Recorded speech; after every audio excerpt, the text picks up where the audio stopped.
मानवी अपनी भाभी रूपल, भैया राज और माँ सरला के साथ रहती है और उसके बॉयफ्रेंड का नाम विपुल होता है। ऐसे ही एक दिन मानवी, तो तुम्हारे और विपुल के रिश्ते को हमने स्वीकार कर लिया है। यहाँ तक कि माँ जी को भी कोई एतराज नहीं है। मगर अब पारी है विपुल के घर वालों की। हाँ मानवी, अब बस इसके घर वाले स्वीकार कर ले, फिर दोनों की शादी का मुहूर्त फाइनल किया जाएगा। फिर तुम्हारी शादी धूमधाम से कराई जाएगी। वैसे मानवी, कल तुम्हें देखने के लिए विपुल के घर वाले आने वाले हैं और इसीलिए मैं तुम्हें अच्छे से तैयार करूंगी ताकि उन सबको ना बोलने का एक भी कारण ना मिले। जैसी हो वैसी ही रहो तुम, क्योंकि तुम ऐसे ही बहुत अच्छी हो। हाँ मानवी, रूपल एकदम सही कह रही है। नहीं बाबा, मैं वैसा बिल्कुल भी नहीं करूंगी जैसा तुम दोनों बोल रहे हो।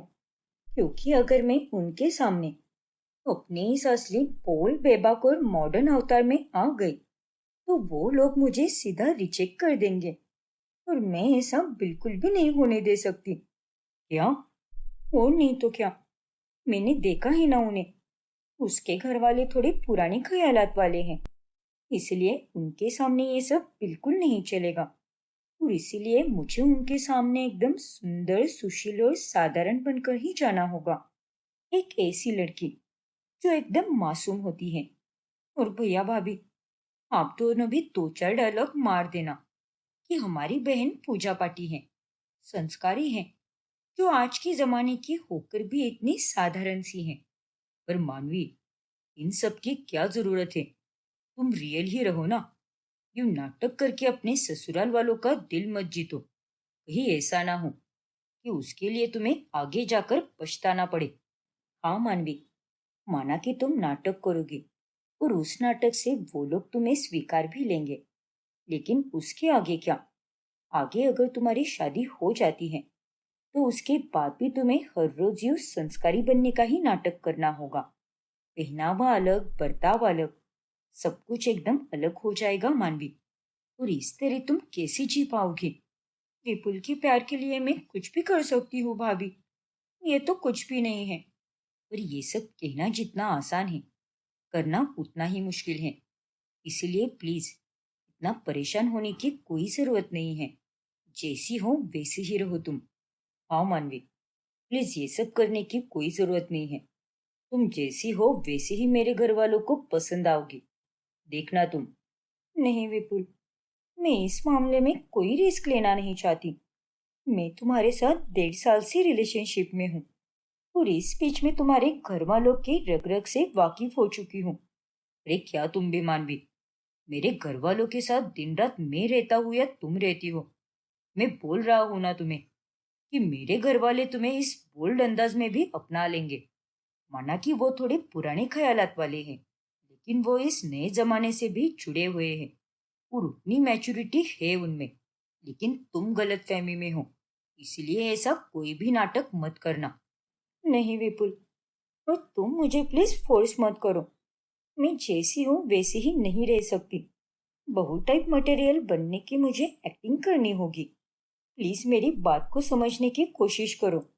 मानवी किसी की कोई बात नहीं मानती और वो विपुल के माता पिता यानी भानु और रंजना के सामने एकदम संस्कारी बनने की एक्टिंग करने लगती है। उसने जीन्स टॉप की जगह पर अब कुर्ती पहनी होती है। ये लीजिए अंकल आंटी, जल जाइए। क्या? अरे मानवी, अभी हम तुमसे पहली बार मिलने आए हैं और तुम हमें अभी जलाना चाहती हो क्या? माफ कीजिएगा, मेरे कहने का मतलब ये है कि चल पीजिए, और नाश्ता मैं अभी परोस रही हूँ। सब कुछ मैंने अपने हाथों से बनाया है। क्या बात है, तुम्हारे हाथ का बना खाना ही खाने के लिए आए हैं हम यहाँ पर। सरला जी बड़ी ही तारीफ कर रही थी तुम्हारी। थैंक यू अंकल जी। चलो अच्छा है, मेरे खाना बनाने की तारीफ करके माँ ने भी इस नाटक में मेरा साथ दे ही दिया और इस बुड्ढे को अच्छा खासा बेवकूफ बना दिया। जी भानु भाई साहब, मेरी बेटी ने अपनी भाभी से ही सीखा है सब कुछ। बहुत कमाल का खाना बनाती है। आपके घर में भी रोज रोज नए और स्वादिष्ट पकवान बनाया करेगी। क्या बात है। सबको यही लगता है कि वो खाना मानवी ने बनाया है, जबकि सारा खाना सरला और रूपल ने बनाया होता है। मानवी बेटा, तुम्हारे हाथ का ये खाना खाकर मेरे पास शब्द ही नहीं है। क्या? इतना बुरा बनाया है क्या मैंने खाना? अरे नहीं नहीं, बल्कि बहुत ही स्वादिष्ट बना है। इसे खाकर तो मुझे मजा ही आ गया। अभी ही इतना पसंद आया है, तो जब तुम शादी करके घर आओगी तो मैं तो तुमसे रोजाना ढेर सारे पकवान बनवाया करूंगी। बिल्कुल आंटी जी, क्यों नहीं। सच में बेटा, मुझे तो ये लगा था कि मेरे विपुल ने किसी मॉडर्न जमाने की लड़की को चुना है, लेकिन तुम तो मॉडर्न जमाने की होकर भी कितनी संस्कारी और गुणी हो। वरना आजकल के जमाने की लड़कियों को तो गैस तक ऑन करना नहीं आता, लेकिन तुम तो एकदम दादी और नानी के जैसे खाना बना लेती हो। आपका बहुत बहुत धन्यवाद आंटी जी। ये लीजिए, खाना खाने के बाद ये मिठाई भी खा लीजिएगा। ये सिद्धि विनायक के लड्डू हैं, प्रसाद है। पर मैं गणेश जी की बहुत बड़ी भक्त हूँ। क्या बात है, बहुत खूब बेटा। अरे मानवी बेटा, शायद तुम्हारा फोन बज रहा है। लेकिन ये क्या, तुम्हारी फोन की रिंगटोन तो कान्हा जी का गीत है। हाँ अंकल जी, मैं आजकल के गाने नहीं सुनती। मुझे तो केवल भजन कीर्तन ही अच्छे लगते हैं। मैं कथा में भी जाती रहती हूँ। वाह भाई वाह, तुम तो हमारी उम्मीदों से भी आगे निकल गई। और तुमसे मिलकर हमारा मन बहुत प्रसन्न हो गया। हमेशा ऐसी ही रहना बेटा। हाँ सरला जी, आपने अपनी बेटी को बहुत ही अच्छे संस्कार दिए हैं। धन्यवाद रंजना जी। इस तरह विपुल के घर वाले मानवी को एक मुलाकात में ही पसंद कर लेते हैं, और उनके जाने के बाद मानवी फौरन कुर्ती की जगह अपनी कंफर्टेबल जींस और टॉप पहन लेती है। लो, आ गई अपने अवतार में।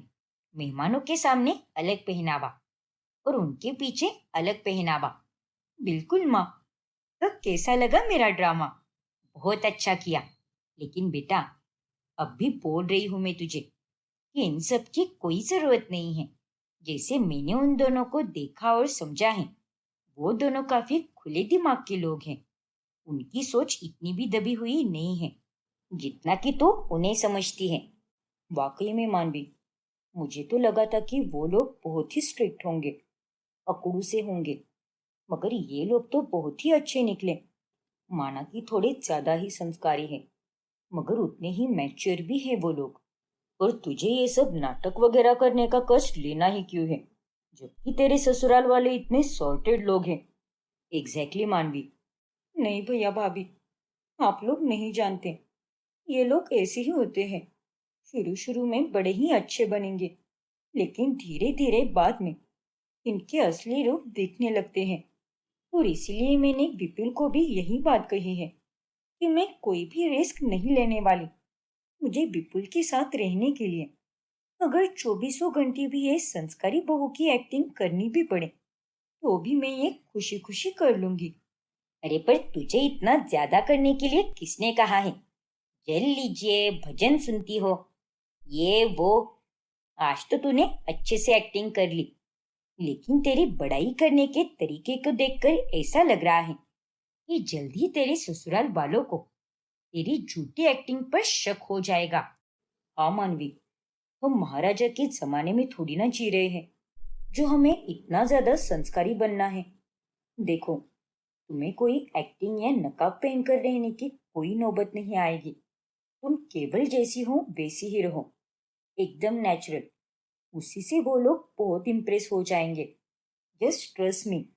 नहीं भाभी, आप लोग उन्हें नहीं जानते हो, लेकिन मैं उन्हें काफी समय से जानती हूँ, और मुझे इस बात का बहुत अच्छा एक्सपीरियंस है। तभी तो मैं ये नाटक कर रही हूँ।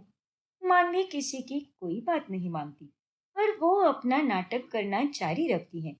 विपुल और उसकी शादी की तैयारियां भी जोरों से शुरू हो जाती हैं। ऐसे ही एक रोज जब रंजना उसे कॉल करती है, तभी। हेलो मानवी बेटा, क्या कर रही हो? खाना वाना खाया कि नहीं? नहीं आंटी जी, वो आज मैंने व्रत रखा है ना, इसीलिए। मैं हर मंगलवार को व्रत रखती हूँ, ताकि मेरे जीवन से जुड़े हर व्यक्ति का कल्याण हो। अरे वाह, कितने अच्छे विचार है तुम्हारे बेटा। अपने साथ साथ बाकी सबके बारे में भी इतना अच्छा सोचने के लिए बहुत बड़ा दिल होना चाहिए, जो तुम में मौजूद है। धन्यवाद आंटी जी। फिर शाम के समय जब मानवी बाजार में जाती है, तभी ओ माय गॉड, इन गोलगप्पों को देखकर तो मेरे मुंह में से पानी की फाड़ आ रही है। आज तो मैं ये खाकर ही रहूंगी। बाजार में वैसे भी बहुत कम ही आती हूँ मैं आजकल, तो अब ये गोलगप्पे खाना तो बनता ही है। फिर मानवी ये गोलगप्पे खाने लगती है, लेकिन उतने में वहां पर रंजना आ जाती है और वो मानवी को गोलगप्पे खाते देखकर हैरान रह जाती है। अरे मानवी बेटा, तुम गोलगप्पे खा रही हो? अरे आंटी जी, आप आप यहाँ कैसे टपक पड़ी? मेरा मतलब, आप यहाँ पर कैसे आ गई आंटी जी? नमस्ते। नमस्ते बेटा। दरअसल मैं इस बाजार में जरा खरीदारी करने आई थी, तभी अचानक से मैंने तुम्हें गोलगप्पे खाते हुए देखा। लेकिन तुमने तो आज दोपहर को ही कहा था ना मुझे कि आज तुम्हारा व्रत है, लेकिन तुम तो यहाँ पर एकदम मजे से गोलगप्पे खा रही हो।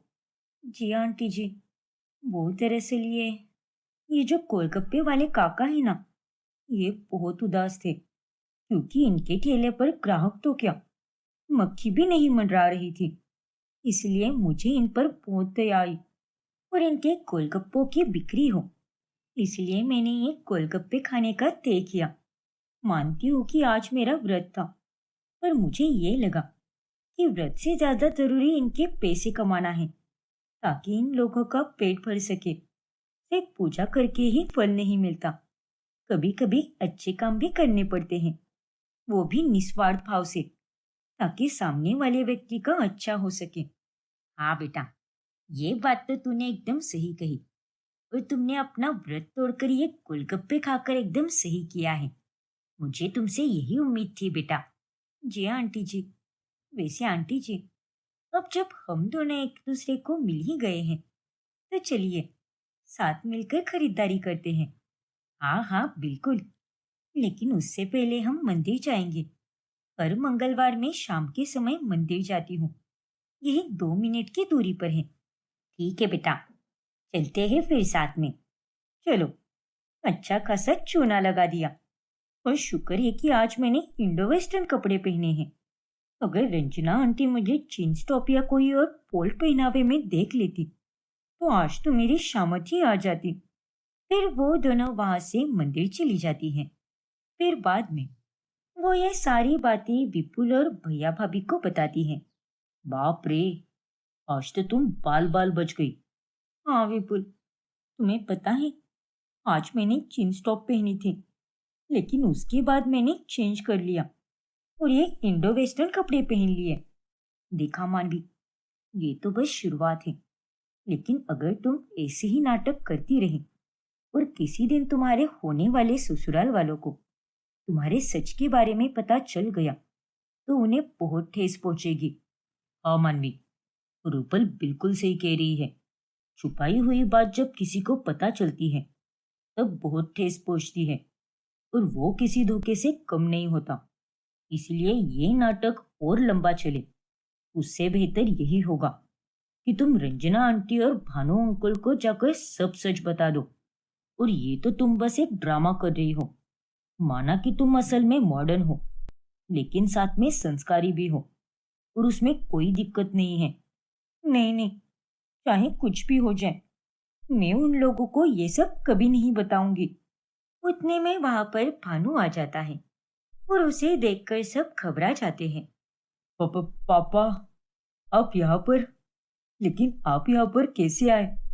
मुझे तुम लोगों से ये उम्मीद बिल्कुल नहीं थी, और खास तौर पर तुमसे मानवी। तुमने हमारे सामने अपना नकली रूप दिखाया, और तुम हमारे पीछे कुछ और ही हो। ये जींस टॉप पहनती हो तुम, और हमारे सामने कुर्ती पहनती हो। मुझे तो पहले दिन से ही तुम्हारे बर्ताव में कुछ गड़बड़ लग रही थी, और मेरा शक सही निकला। लेकिन अब ये शादी बिल्कुल नहीं होगी, फिर चाहे कुछ भी हो जाए। तुम हमारे घर की बहू कभी नहीं बनोगी। क्या?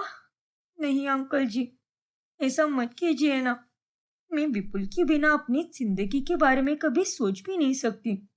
मुझे इसी के साथ शादी करनी है। प्लीज अंकल जी, मुझे माफ कर दीजिए, प्लीज। मैंने कह दिया सो कह दिया।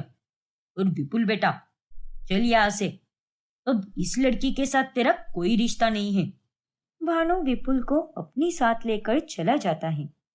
विपुल के साथ अपना रिश्ता टूटते हुए देखकर मानवी फूट फूट कर रोने लगती है, लेकिन उतने में उसकी आँख खुल जाती है और वो घबराते हुए झट से उठकर बैठ जाती है। बाप रे, इसका मतलब ये सब सिर्फ एक पूरा सपना था। ओ माय गॉड, मेरी तो जान ही निकल गई थी जब भानु अंकल सपने में आकर वो सब कह रहे थे और मेरे विपुल को मुझसे अलग करके अपने साथ लेकर जा रहे थे। नहीं नहीं, इस डरावने सपने से मैं हरगिज नहीं डरूंगी।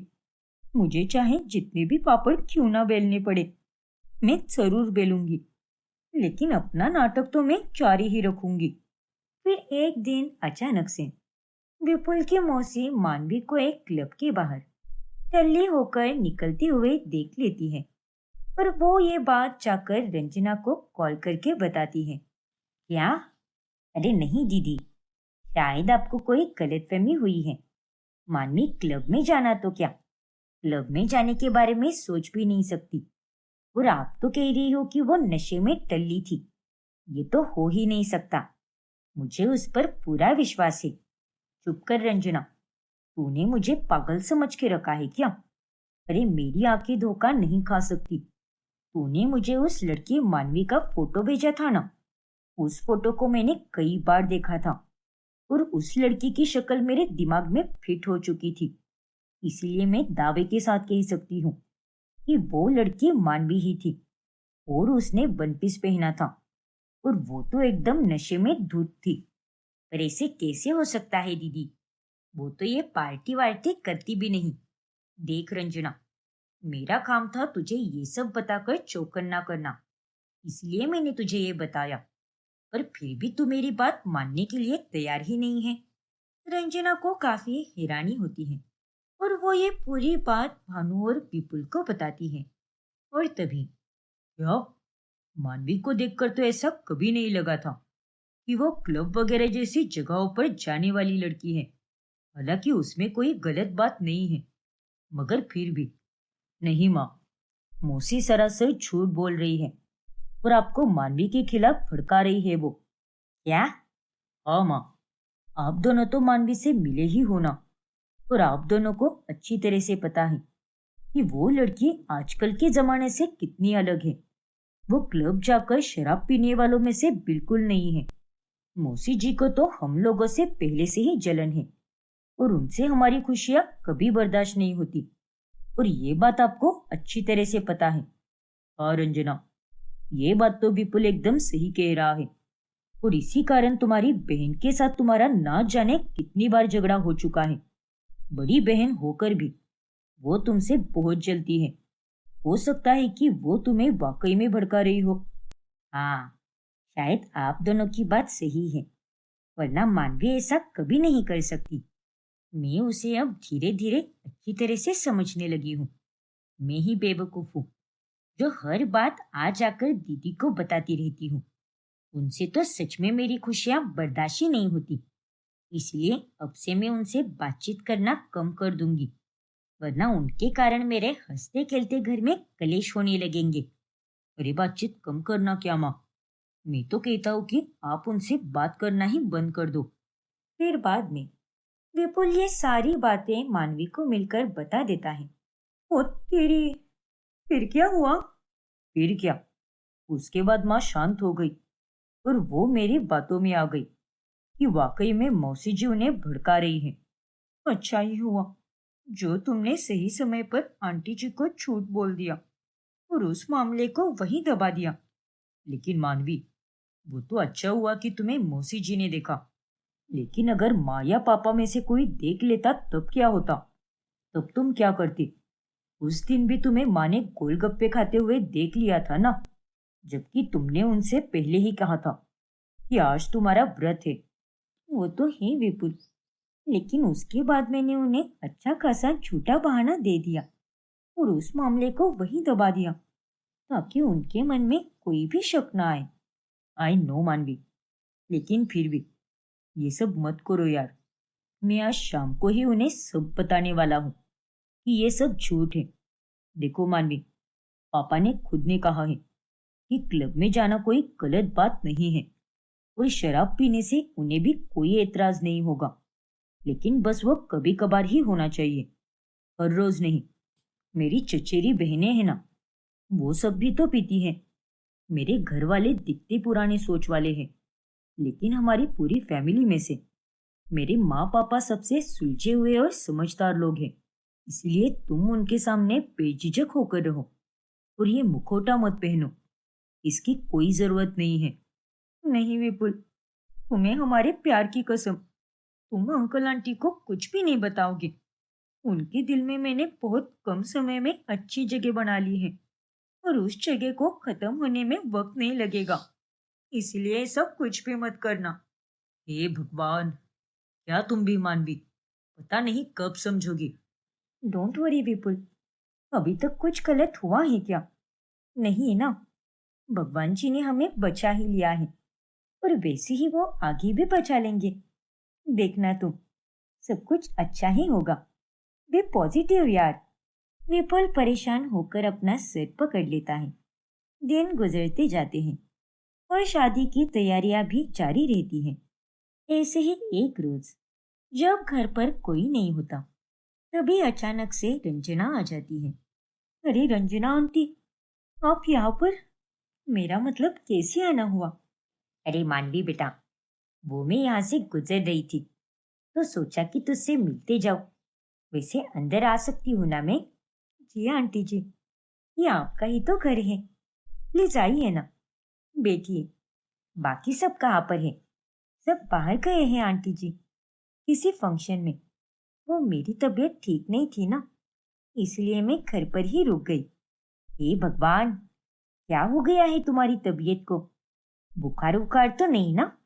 अरे नहीं आंटी जी, बस थोड़ी थकावट सी लग रही थी और हेडेक भी था, इसीलिए मैं सोई रही बस। अभी थोड़ी ही देर पहले उठी हूँ। अच्छा किया बेटा, अपनी नींद पूरी कर लिया करो। ये आजकल की सारी बीमारियां नींद पूरी ना होने के कारण ही हो रही है। जी हाँ आंटी जी, मैं तो रोज 10 बजे ही सो जाती हूँ और सुबह 5 बजे उठकर वॉक और एक्सरसाइज करती हूँ और घर आकर स्नान करके सबसे पहले पूजा करती हूँ और भगवान जी को भोग प्रसाद भी चढ़ाती हूँ। बहुत खूब बेटा। वैसे मुझे ना चाय पीने का बड़ा मन कर रहा है। यहाँ आसपास कहीं चाय की टपरी थी ही नहीं। क्या तुम बनाओगी मेरे लिए चाय? उस दिन तुमने क्या ही खाना बनाया था, फिर चाय तो तुम एकदम कमाल की बनाती होगी। चलो, आज तुम्हारे ही हाथ की चाय पी लेती हूँ। लेकिन हाँ, ध्यान रखना, अगर मुझे चाय पसंद आ गई तो मैं हर सुबह यही आकर बैठा करूंगी तुम्हारी हाथ की चाय पीने के लिए। मजाक कर रही हूँ हाँ? जी हाँ आंटी जी, मैं बनाऊंगी ना, बिल्कुल बनाऊंगी। आप बस यहीं पर बैठिए। लेकिन मैं यहाँ पर अकेली बैठकर क्या करूंगी बेटा? दीवारों से बातें करूँ क्या? चल, मैं भी तुम्हारे साथ अंदर रसोई में चलती हूँ।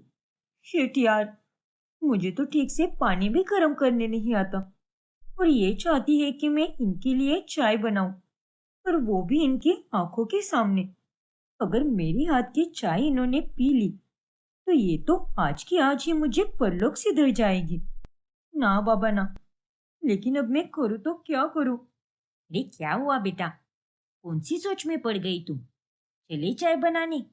हाँ आंटी जी, चलिए ना। वो मैं नींद से उठी हूँ ना, इसीलिए आपको ऐसा लग रहा है। चलिए, चलते हैं रसोई में। फिर वो दोनों रसोई में जाती है। मानवी पतीला लेती है और सबसे पहले पानी गर्म करने रखती है। वो तो अच्छा हुआ जो मैंने पहले ही भाभी से गैस ऑन करना सीख लिया है, वरना अगर ये भी नहीं आता तो मैं तो आज कहीं की नहीं रहती। लेकिन अब मैं इसमें क्या डालूं?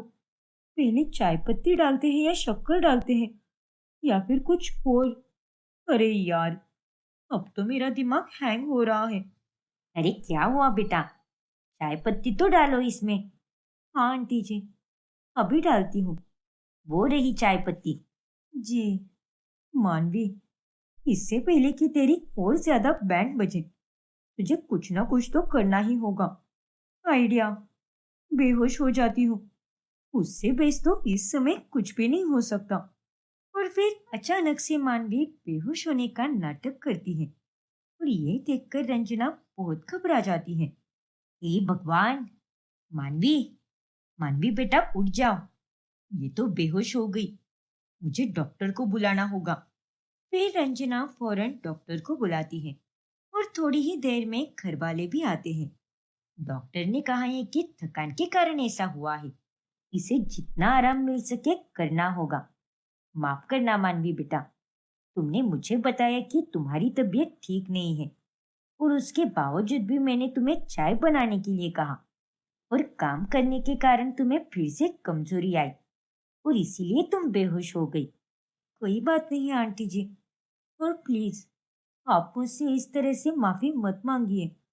आप मेरी होने वाली सासू माँ हो और अब मैं बिल्कुल ठीक हूँ। तो मैं अभी उठकर आपके लिए चाय बना देती हूँ और आप चाय नाश्ता करके ही जाना। क्या? नहीं बाबा नहीं, ये कैसी बातें कर रही हो तुम? डॉक्टर ने तुम्हें आराम करने के लिए कहा है। और रूपल बेटा, जरा अपनी ननद को समझाओ और इसे बेड से हिलने मत देना। अब कुछ ही दिनों में शादी है और उससे पहले ये सब होना अच्छी बात नहीं। इसीलिए अपनी सेहत पर जरा ध्यान दो बेटा। जी आंटी जी, अब से मैं जरूर ध्यान दूंगी। फिर रंजना के जाने के बाद, देखा मानवी, आज फिर एक बार तुम वापस फंस गई। अरे किसने कहा था तुझे इतना झूठ बोलने के लिए? अरे आज तो तुमने बेहोश होने की एक्टिंग कर दी, लेकिन कल तो तुम्हें उनके घर जाकर रहना है ना। और किसी ना किसी तरह विपुल के घर वालों को तुम्हारा सच पता चल ही जाएगा। और वो सच किसी और से पता चले, उससे बेहतर यही होगा कि तुम ही जाकर उन्हें सब बता दो। अरे आप लोग तो फिर से शुरू हो गए। देखिए भाभी, ये सब बातें हम बाद में करेंगे। आप पहले मुझे मेरा नाइट सूट दो।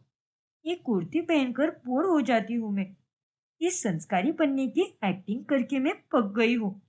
उतने में वहां पर सबकी नजर दरवाजे पर जाती है, जहां पर रंजना एकदम हैरान होकर खड़ी होती है।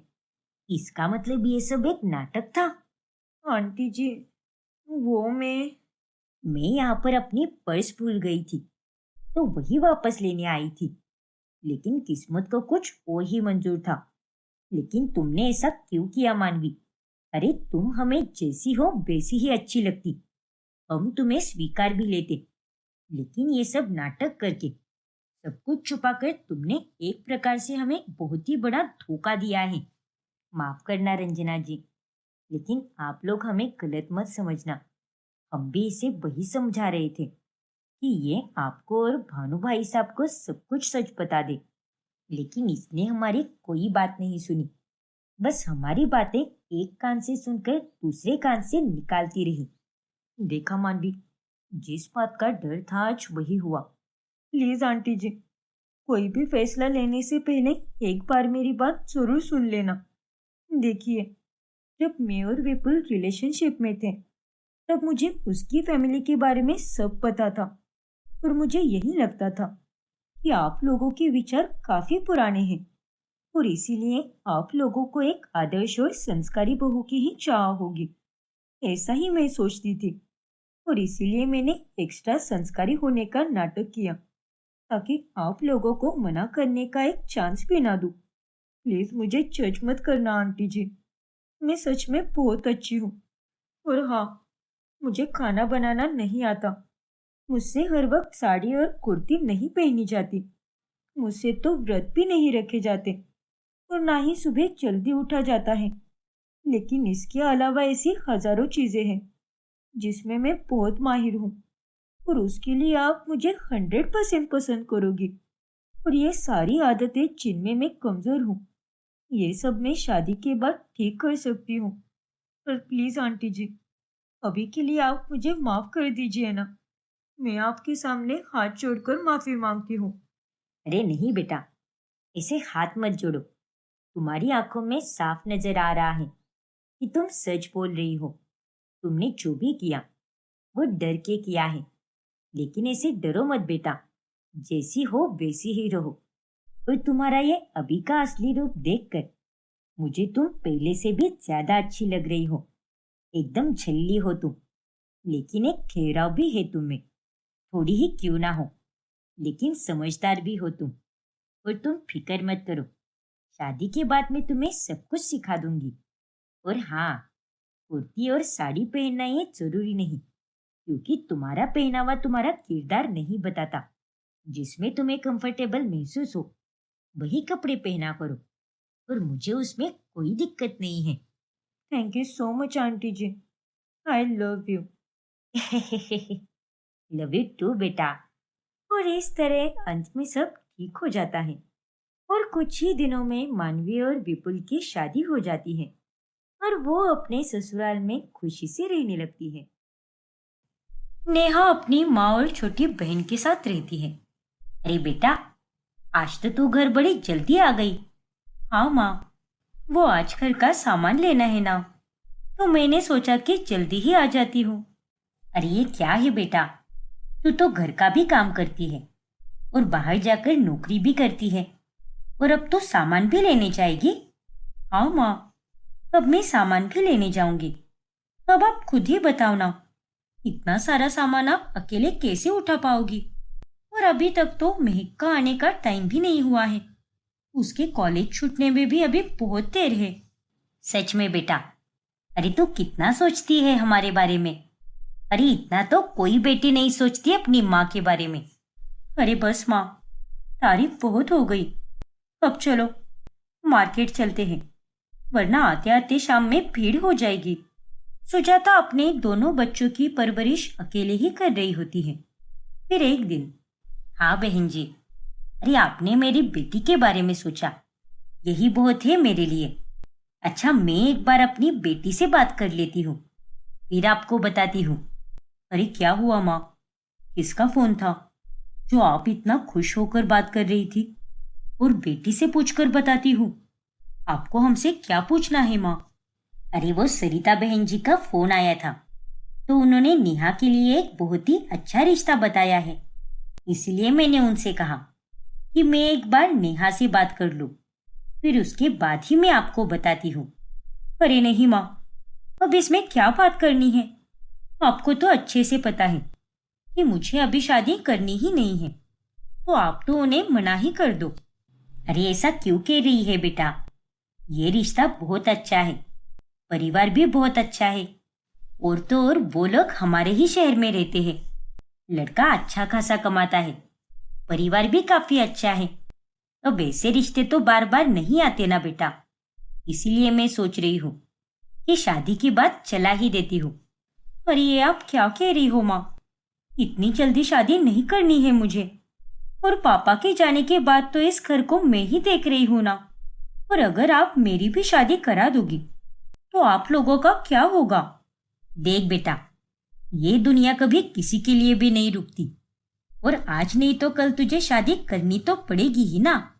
और माना कि तेरे पापा के जाने के बाद तूने इस घर को बहुत अच्छे से संभाला है, लेकिन आगे भी कुछ ना कुछ तो हो ही जाएगा बेटा। और देख, लड़का बहुत अच्छा है। अरे ऐसे रिश्ते बार बार नहीं आते, तो एक बार उससे मिलने में क्या बुराई है? हाँ दीदी, माँ सही कह रही है। अरे जब तक आप उनसे नहीं मिलोगी तब तक उन्हें कैसे जान पाओगी? अरे आप तो उन्हें बिना देखे ही मना कर रही हो। उनसे एक बार मिल तो लो, फिर आगे देखते हैं क्या होता है। ठीक है, अगर आप तो नहीं इतना कह ही रही हो तो उससे मिलने में मुझे कोई एतराज नहीं है। फिर कुछ दिनों के बाद लड़के वाले आ जाते हैं, और सबकी रजामंदी से नेहा का रिश्ता तय हो जाता है। मैंने कहा था ना बेटा कि तुझे भी लड़का बहुत पसंद आएगा। अब देख, तेरा तो रिश्ता भी पक्का हो गया। हाँ माँ, आपने बिल्कुल सही कहा था। अब तो आप खुश हो ना? अरे मैं तो तब खुश रहूंगी जब मेरी ये दोनों बच्चियां अपनी घर गृहस्थी में खुशी खुशी रहेंगी। भगवान ने तो मेरी सुन ली। अब बस तेरी शादी जल्द से जल्द हो जाए और तू अपने ससुराल में खुश रहे। और इसके अलावा मैं और कुछ भी नहीं चाहती। शादी की तैयारियां चल ही रही होती है और हर तरफ खुशी का माहौल होता है। फिर एक दिन लड़के के लिए सोने की अंगूठी भी लानी है, लेकिन उसके लिए तो कोई पैसे भी नहीं बच रहे। अब क्या करे? अरे इतना क्या सोच रही हो माँ? दीदी के पास कुछ पैसे होंगे ना? मैं दीदी से बात करती हूँ, वो दे देगी आपको पैसे। अरे नहीं बेटा, अब तो तेरी दीदी की शादी होने वाली है और वो कुछ ही दिनों में अपने ससुराल भी चली जाएगी, तो उसके पास भी कुछ पैसे रहने चाहिए ना। इसलिए तू उससे पैसे मत मांग बेटा। उससे अच्छा तो मैं किसी से उधार मांग लेती हूँ। तभी कमरे में नेहा आती है। वो पेंट वाले आ गए हैं माँ, लेकिन वो लोग एडवांस पेमेंट मांग रहे हैं। रुक जा बेटा, मैं अभी पैसे लेकर आती हूँ। अरे क्या माँ, आप भी? आपने तो मुझे अभी से पराया कर दिया। अरे जब आपके पास इतने पैसे है ही नहीं, तो आप मुझसे कुछ क्यों नहीं बोल रही? और उन लोगों को सोने की अंगूठी देने की क्या जरूरत है? जरूरत है बेटा, वो लड़के वाले हैं और इतना तो अपने बच्चों के लिए हर माँ बाप करते हैं, तो हमने भी कर लिया तो उसमें कौन सी बड़ी बात है। जानती हूँ माँ, लेकिन अगर हर माँ बाप अपने बच्चों के लिए इतना सब करते हैं, तो बच्चों का भी पूरा फर्ज बनता है कि अपने माँ बाप के लिए वो सब करें। इसलिए आप पैसे मत निकालो। मेरे पास कुछ सेविंग्स है, तो मैं पैसे दे देती हूँ। अरे वो तेरे पैसे है बेटा, जो तुझे शादी के बाद काम आएंगे। अगर कभी तुझे कुछ लेने का मन हुआ, तो तुझे किसी के आगे हाथ फैलाने नहीं पड़ेंगे। लेकिन आप दोनों का क्या माँ? मैं आप दोनों के ऐसे परेशानी में लड़ने के लिए अकेला नहीं छोड़ सकती। अरे तो इतनी चिंता क्यों कर रही है बेटा? तेरे पापा की पेंशन आती है ना, और महक की पढ़ाई होने के बाद वो भी कमाने लगेगी। नहीं माँ, महक की पढ़ाई पूरी होने में अभी काफी समय है, और आप तो मुझे कुछ बताओ ही मत। देखो, मैं आपकी हर बात मानती हूँ, किसी भी बात के लिए मना नहीं करती, लेकिन आज अगर आप मेरी बात नहीं मानोगी, तो मैं ये शादी बिल्कुल नहीं करूंगी। दीदी की बात मान जाओ माँ, वरना ये सच में शादी नहीं करेगी। ठीक है बेटा, तू चल मेरे साथ, तेरे पति के लिए अंगूठी पसंद करके आते हैं। फिर कुछ ही दिनों में नेहा और अर्जुन की शादी हो जाती है। तुम तो बहुत ही सुंदर हो बेटा, सच में। इतनी सुंदर बहू हमारे घर आएगी ये तो हमने कभी नहीं सोचा था। अरे क्या माँ, आप भी? भाभी को बाहर वालों की नजर लगे या ना लगे, लेकिन आपकी नजर तो जरूर लगेगी। हट पागल, मैं भला अपनी बहू को नजर क्यों लगाऊंगी? उल्टा मैं तो अपनी बहू को दुनिया भर की बुरी नजर से बचा लूं। वो सब तो ठीक है माँ, लेकिन आप फिलहाल के लिए अपनी बहू को थोड़ा आराम भी करने दो। उनकी शादी हुई है तो वह अभी थक गई होंगी, और कल सुबह की पहली रसोई की रस्म के लिए भाभी को जल्दी भी तो उठना पड़ेगा ना। अरे हाँ बेटा, अच्छा हुआ जो तूने मुझे टोक दिया। जा सिया, बहू को उसके कमरे तक छोड़कर आ। फिर अगली सुबह नेहा रसोई में जाती है और पूरी रसोई की जांच पड़ताल करती है। रसोई में तो बनाने के लिए काफी कुछ है, पर मैं तो सबके लिए कुछ अलग ही बनाऊंगी। फिर नेहा सबके लिए खाना बनाती है और वो खाना वो टेबल पर लगा देती है। अरे ये क्या तोरी, ये किसने बनाई? मैंने बनाई है तोरी। पर क्या हुआ? आपकी बातों से तो ये लग रहा है कि यहाँ किसी को भी खाने में तोरी बिल्कुल भी नहीं पसंद। अरे नहीं बहू, ऐसी बात नहीं है, हम सबको अच्छी लगती है तोरी। चल तू खाना परोस। फिर सब लोग खाना खाते हैं, लेकिन कोई कुछ भी नहीं बोलता। अरे आप सब लोग इतना चुप क्यों हो? क्या हुआ है? आपको खाना अच्छा नहीं लगा क्या? अरे नहीं बहू, खाना तो तुमने बहुत ही स्वाद बनाया है और हम सबको बहुत अच्छा भी लगा। अच्छा हुआ जो आपने झूठ बोल दिया, क्योंकि अगर बहू को ये पता चलता कि हमें उसके हाथ का खाना पसंद नहीं आया, तो उसे बहुत बुरा लगता। वैसे भी आज तो उसकी पहली रसोई की रस्म है। अरे मैं तो मीठा लाना भूल ही गई। आपको पता है माँ जी, कल आपने जो रात के चावल रखे थे ना फ्रिज में, मैंने तो उन्हें ही उबाला और उसी से खीर बना दी। अरे वाह बहू, तू तो बहुत समझदार है। नेहा अब अपने ससुराल में एडजस्ट करने की कोशिश करने लगती है। ऐसे ही एक दिन, अरे माँ जी, अर्जुन जी, मैं तो ये सोच रही हूँ कि घर का काम तो सुबह 10 बजे ही खत्म हो जाता है, तो अगर मैं नौकरी कर लूँ तो कैसा रहेगा? लेकिन बहू, तुझे नौकरी करने की क्या जरूरत है? अरे हमारे घर में किसी चीज की कमी थोड़ी ना है जो तुझे बाहर जाकर नौकरी करनी पड़े। वो तो मुझे भी पता है माँ जी कि यहाँ पर किसी भी चीज की कोई कमी नहीं है, लेकिन मेरा मन है कि मैं भी नौकरी करूँ। देखो नेहा, मैं तुम्हें समझ सकता हूँ कि शादी के बाद तुम्हारे लिए सब कुछ बदल गया है और तुम अपनी प्रोफेशनल लाइफ में कोई बदलाव नहीं चाहती। पर सच में तुम्हें नौकरी करने की कोई जरूरत नहीं है। अरे इतने दिनों से लेकर आज तक तो तुमने काम किया ही है ना, तो कुछ दिन थोड़ा आराम भी कर कर देख लो, फिर घर में रहना भी तुम्हें अच्छा लगने लगेगा। ठीक है, जैसा आपको ठीक लगे। फिर कुछ दिनों के बाद नेहा बाजार से काफी सब्जियां लेकर आती है। अरे भाभी, इतनी सारी सब्जियां आप क्या पूरा बाजार ही उठाकर लाई हो क्या? अरे नहीं सिया, पूरा बाजार कहाँ पर, वो तो जो सब्जी सस्ती मिल रही थी मैं तो वो सारी लेकर आई हूँ। चलो ये भी अच्छा है। वैसे कौन कौन सी सब्जियां लाई है आपने? करेला, गोभी, बीन्स, आलू, घिया, कद्दू और अरे क्या भाभी, पूरा बाजार क्या सिर्फ इन्हीं सब्जियों से भरा था क्या? और कुछ मिला नहीं क्या आपको बाजार में? हाँ हाँ था ना। तो फिर आपने लाया क्यों नहीं भाभी? मुझे मटर मशरूम बहुत पसंद है, तो आप मशरूम ही लेकर आती ना। नहीं बाबा, मैं तो मशरूम बिल्कुल भी नहीं लाती। अरे उसका एक पाव भी कितना महंगा आता था, इसलिए मैंने लिया ही नहीं। लेकिन मैंने बाकी की तो कितनी सारी सब्जियां लाई है, तो वही बनाकर खिलाती हूँ ना मैं तुम्हें। देखना तुम, ये सब्जियां भी तुम्हें बहुत पसंद आएगी। अरे आप तो पहले से ही इतनी अजीब अजीब सब्जियां उठाकर लाई हो, तो मेरे बोलने से कोई फायदा भी नहीं होगा। जो बनाकर खिलाओगी वही खाना पड़ेगा मुझे। फिर नेहा जब अपना काम कर रही होती है, तभी उसे अर्जुन का फोन आता है। अरे क्या बात है अर्जुन, आज तो आपने मुझे ऑफिस टाइम में फोन किया है। मेरी इतनी याद आ रही थी क्या आपको? अरे नेहा, मैंने तो तुम्हें ये पूछने के लिए फोन किया है कि तुमने मेरे टिफिन में बस नमक वाले पराठे और अचार क्यों दिया है? अरे मैं क्या कोई स्कूल जाता हुआ बच्चा हूँ क्या? अरे आप ये कैसी बातें कर रहे हो?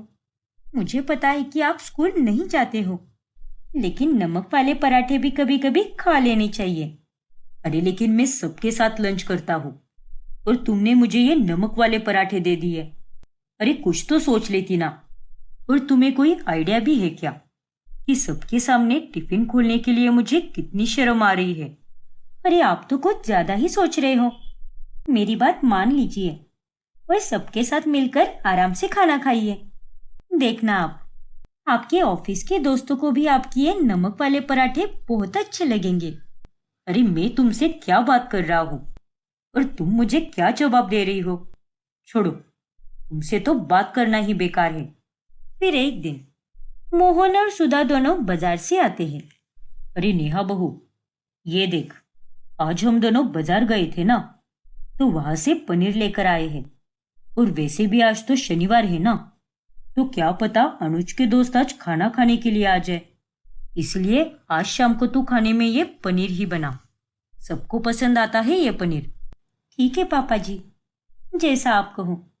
और बहू, हमारे घर पर तो मेहमान कभी भी आ जाते हैं, और शादी के पहले भी हर शनिवार को अनुज के दोस्त हमारे घर पर खाना खाने आते थे। और अब तो तुम्हारी शादी को इतना समय हो गया है, तो वो लोग आज भी आ सकते हैं। बस इसीलिए हम कह रहे थे कि आज के खाने में पनीर ही बनाना। हाँ बहू, वैसे भी तुम जो खाना बनाती हो ना, उसमें कोई बुराई नहीं है। और तुम अपने हाथों से जो भी बनाती हो, वो खाना तो एकदम स्वाद ही बनता है। शुक्रिया पापा जी, और आप चिंता मत कीजिए, आज रात के खाने के लिए मैं पनीर बना दूंगी। फिर नेहा शाम का खाना बनाने लगती है। लगता है आज इतने दिनों के बाद हमें कुछ अच्छा खाने को मिलेगा, वरना बहू तो रोज ये दिंडे और घिया ही बनाती रहती है। और नहीं तो क्या। पर वो तो अच्छा हुआ जो हमने बहू को झूठ बोल दिया कि आज हमारे घर पर मेहमान आ सकते हैं। कम से कम उसी बहाने वो आज का खाना अच्छा तो बना देगी। सच में मेरा तो पनीर सुनकर ही मुंह में पानी आ रहा है। इतने दिन हो गए पनीर खाए हुए। अरे कोई बात नहीं सुधा, अब इतने दिनों से तो हम ऐसे खाने का इंतजार कर ही रहे थे ना, तो कुछ देर और सही। फिर अगले कुछ ही देर में खाना बन जाता है और नेहा सबके लिए टेबल पर खाना लगा देती है। लेकिन वो खाना देखकर सभी लोग हैरान रह जाते हैं। अरे ये क्या बहू, घिया और तोरी? लेकिन तू तो सबके लिए पनीर बना रही थी ना। और नहीं तो क्या बहू, अरे आज भी तू हमें ये सस्ती सब्जी खिला रही है। ये सब क्या है बहू? अरे हमने तो खुद तुझे पनीर की सब्जी बनाते हुए देखा था, तो अब वापस तूने खाने में कद्दू घिया क्यों बनाया है? और हमने जो पनीर लाया था वो कहाँ पर गया? माफ करना पापा जी, वो क्या है ना, मैंने पनीर की सब्जी जरूर बनाई थी, लेकिन वो सब्जी हमारे लिए थी ही नहीं, बल्कि वो तो हमारी पड़ोसन सुनीता जी के लिए बनाई थी। दरअसल उनके घर पर कुछ मेहमान आ गए थे ना, तो वो सब्जी मैंने उन्हें दे दी। अरे वही बोलने आई थी मुझे कि उनके घर पर अभी वो दोनों ही हैं, तो बोला कि सब्जी बनाकर भिजवा देना घर पर, क्योंकि उनके घर पर कोई बनाने वाला नहीं था ना, इसलिए मैंने पनीर की सब्जी उन्हें भिजवा दी। ये तो तूने बहुत अच्छा किया बहू, जो उन लोगों की तूने मदद कर दी। लेकिन एक बार हमसे पूछ तो लिया होता ना, या फिर हमें बता ही देती। अब फायदा हो रहा हो तो उसमें पूछने की क्या जरूरत है माँ जी। दरअसल मैंने उनसे कहा कि मैं उनसे पैसे लूंगी, तो उन्होंने मुझे 500 रुपए दे दिए और इस तरह से मैंने घर बैठे बैठे पैसे कमा लिए। ये तू क्या कह रही है बहू? तूने अपनी पड़ोसन से खाने के लिए पैसे लिए? अरे उनके साथ हमारा कितना अच्छा रिश्ता है, हर सुख दुख में वो हमारे काम आते हैं, तो तू उनसे पैसे कैसे ले सकती है? मैं आपकी बातों से पूरी तरह सहमत हूँ माँ जी, लेकिन पैसों के मामले कभी सोचना नहीं चाहिए। पैसे अच्छे से अच्छे रिश्ते को कमजोर कर देता है। देख बहू, वैसे तो तू खुद ही बहुत समझदार है, और अगर मैं कुछ नहीं भी बोलूंगी तो भी तू अच्छे से समझ जाएगी। पर मैं तो तुझे ये समझाना चाहती हूँ कि तू जो भी बनाती है वो अच्छा ही बनाती है, लेकिन हमारे घर में ऐसा खाना कोई नहीं खाता। मटर पनीर, चाप, राजमा, मशरूम ऐसा खाना ही खाते हैं हम लोग, और तू है कि बहुत ही सस्ता खाना बना देती है। देख, इसमें कोई बुराई तो नहीं है, लेकिन तू आगे से इन सब चीजों का ध्यान रखा कर। ठीक है माँ जी, वैसे अच्छा ही हुआ जो आपने बता दिया। अब आगे से मैं इन सभी बातों का ध्यान रखूंगी। सुधा नेहा को बहुत समझाती है, लेकिन कुछ ही दिनों बाद नेहा वापस बाजार में से बैंगन लेकर आती है। अरे ये क्या है बहू, आज क्या बाजार में से बैंगन ही मिल रहे थे क्या? और कुछ नहीं मिला क्या तुझे बाजार में? अरे था ना माँ जी, बहुत सी सब्जियां थी बाजार में, तो फिर तू बस ये बैंगन क्यों लेकर आई है? अरे हमारे घर पर तो ये बैंगन कोई भी नहीं खाता, किसी को भी नहीं पसंद बैंगन की सब्जी। क्या अब भी माँ जी, बैंगन तो सेहत के लिए कितना अच्छा होता है, लेकिन पता नहीं क्यों सभी के सभी बैंगन की कितनी बुराई करते हैं, जैसे कि ये बैंगन नहीं कोई तोप हो। पर कोई बात नहीं, आप चिंता मत कीजिए, आज तो मैं अपने हाथों से बैंगन की इतनी अच्छी सब्जी बनाऊंगी ना कि आप तो अपनी उंगलियां ही चाटती रह जाओगी, और अगली बार तो आप मुझे खुद ही बैंगन ला कर दोगी और कहोगी कि वापस बैंगन की सब्जी ही बना। नेहा की इन बातों पर सुधा कुछ भी नहीं बोल पाती। फिर कुछ दिनों के बाद नेहा का जन्मदिन आता है और उसके लिए अर्जुन पूरा घर सजाता है। अरे वाह, आज तो घर में रोशनी बस बहू की वजह से ही हो रही है। अरे जब हमारी बहू ही इतनी सुंदर है तो उसके लिए रोशनी क्यों ना हो? और बहू, ये साड़ी तुझ पर बहुत जच रही है, ये तुझे अर्जुन ने दिलाई है ना?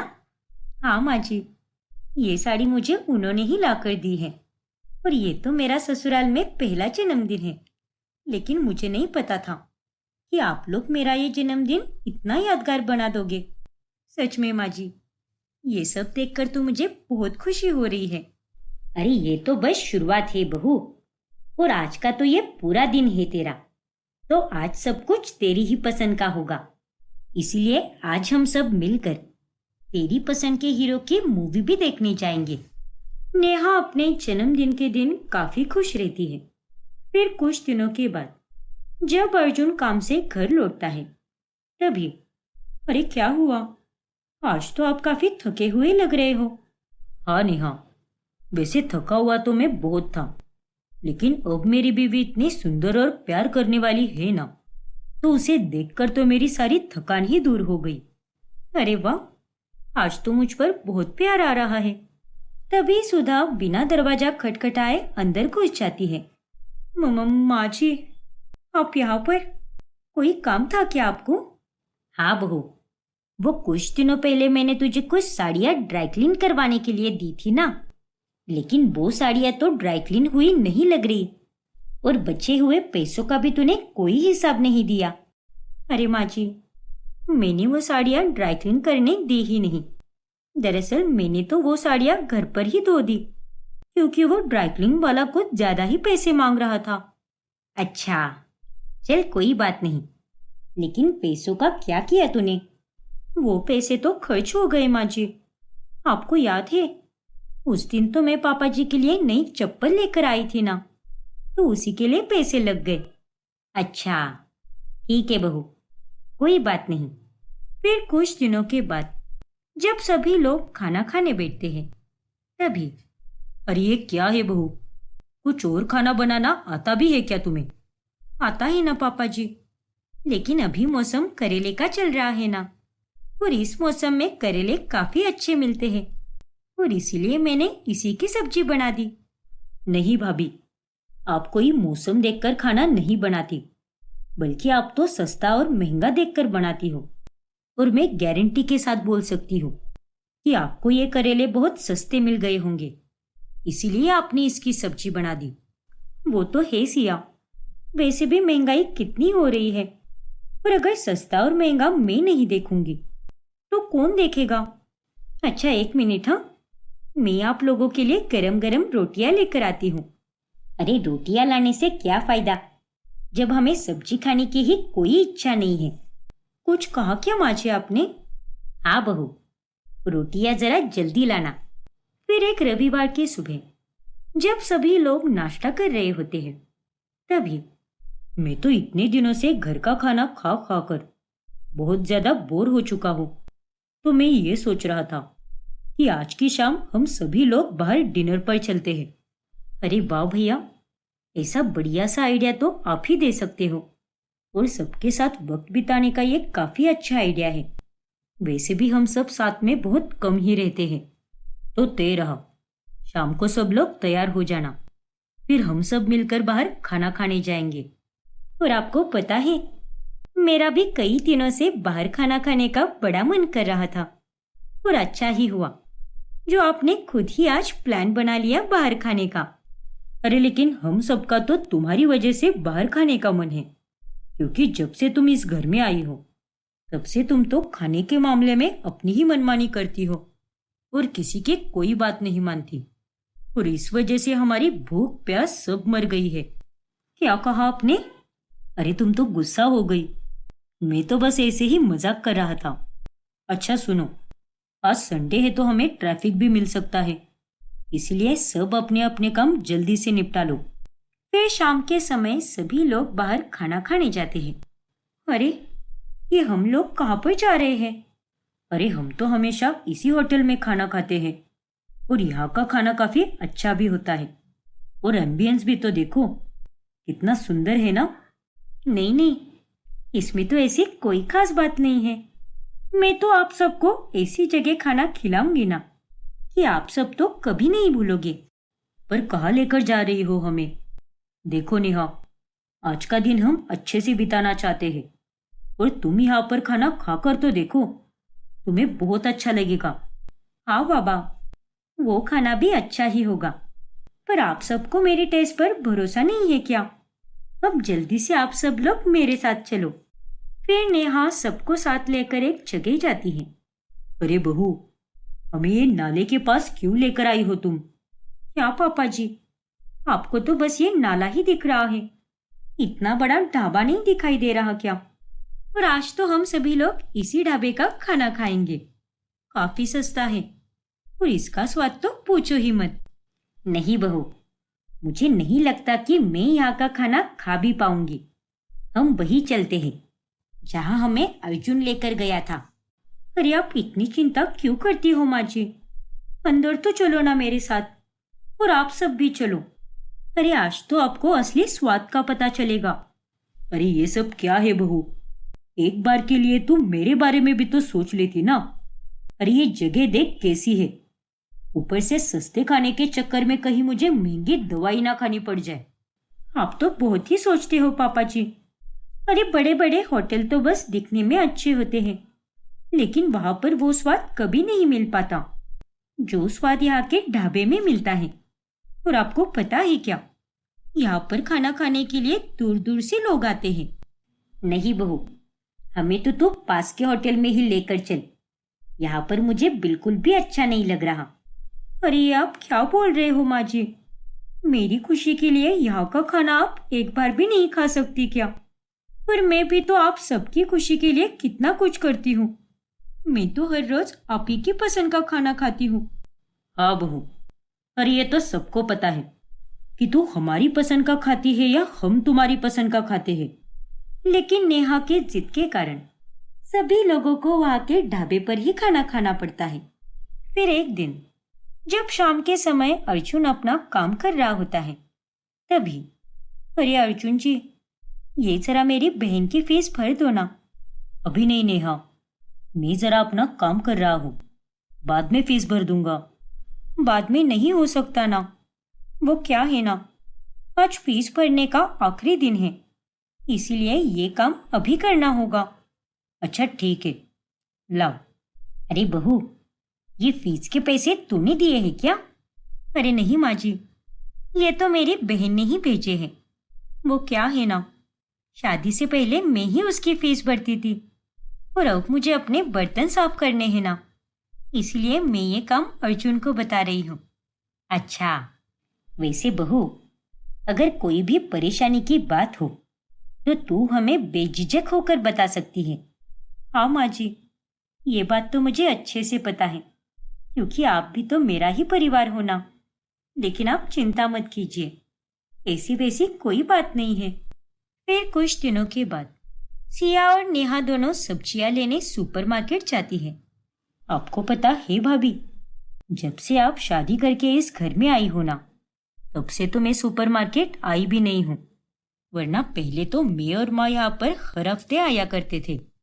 अरे आप लोग तो खामखा ही यहाँ पर आते हो, बस यहाँ की सब्जियों पर स्टिकर लगाया होता है, और इसी वजह से यहाँ की हर सब्जी बहुत महंगी मिलती है। ऐसी बात नहीं है भाभी, यहाँ का सारा सामान अच्छी क्वालिटी का होता है। अच्छा भाभी, मैं टोफू, मशरूम, एवोकाडो और ब्रोकली ले रही हूँ, तो आज तो आप ब्रोकली ही बनाना। आपको पता है, हमारे घर में सबको ब्रोकली बहुत पसंद है। अरे लेकिन सिया, घर में तो पहले से ही काफी सारी सब्जियां हैं, तो फिर वापस इतनी सब्जियां लेने की क्या जरूरत है?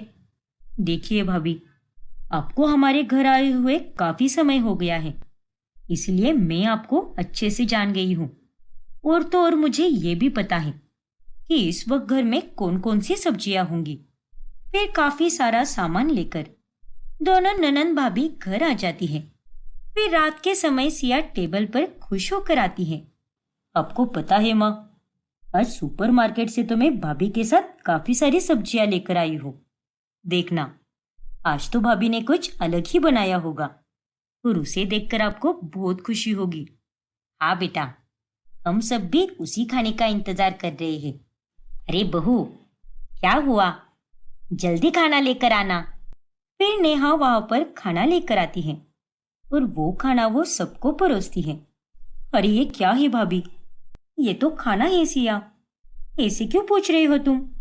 अरे ये खाना है, ये तो मुझे भी दिख रहा है, लेकिन आज तो हम दोनों सुपरमार्केट गए थे ना, और वहां से तो हमने कितनी सारी सब्जी लेकर आए हैं। और मैंने आपसे कहा भी था कि आज के खाने में ब्रोकली ही बनाना।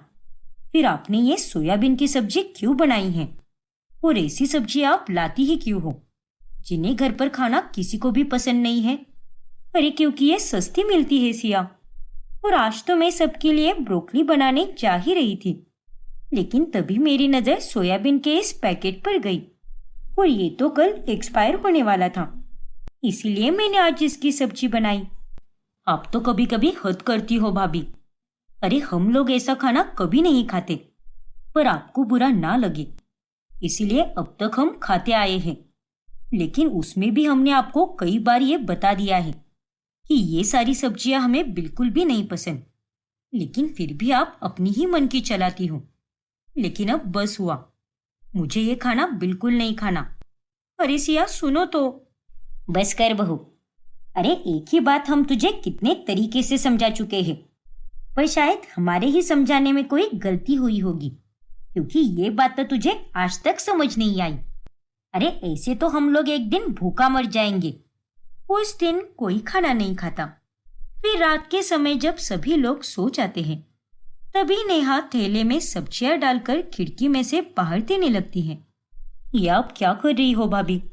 इतनी महंगी सब्जियां आप बाहर दे रही हो और हमें तो हर रोज सस्ती सब्जियां खिला रही हो। मुझे तो अपनी आंखों पर यकीन ही नहीं हो रहा कि आप ऐसा भी कर सकती हो। अब आप चुप क्यों हो भाभी? आखिर ये सामान आप किसे दे रही हो?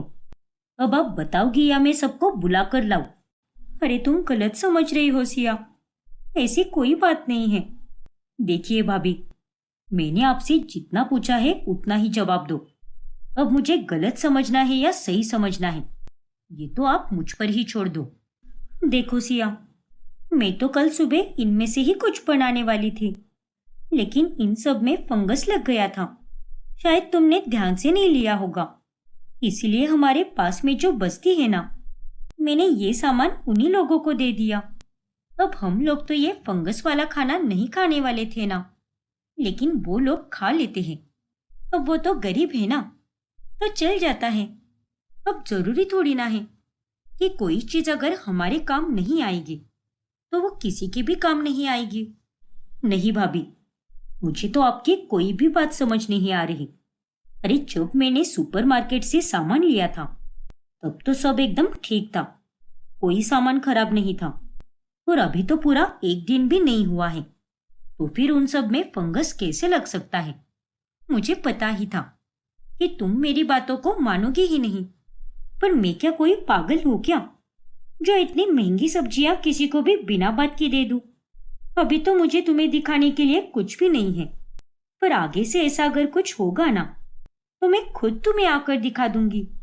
अरे पैकेट वाली सब्जियां तो पड़े पड़े खराब हो जाती हैं, इसीलिए कहती हूँ ये सुपरमार्केट जाकर सब्जी लेने की कोई जरूरत नहीं है।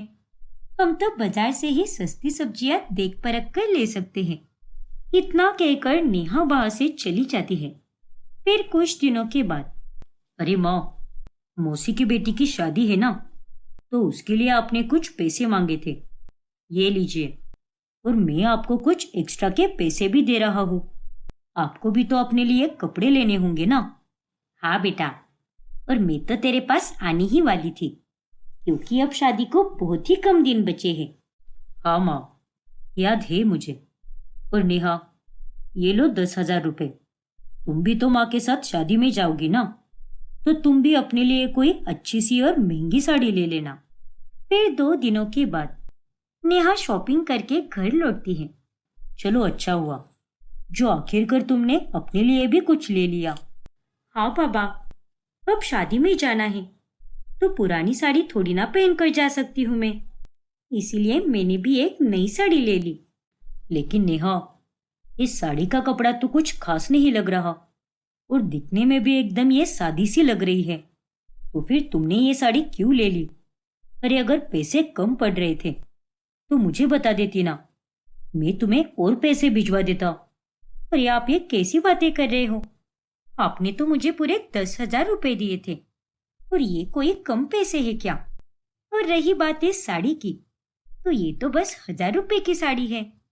अरे नहीं नेहा, तुम शादी के लिए कोई और साड़ी ले लेती ना।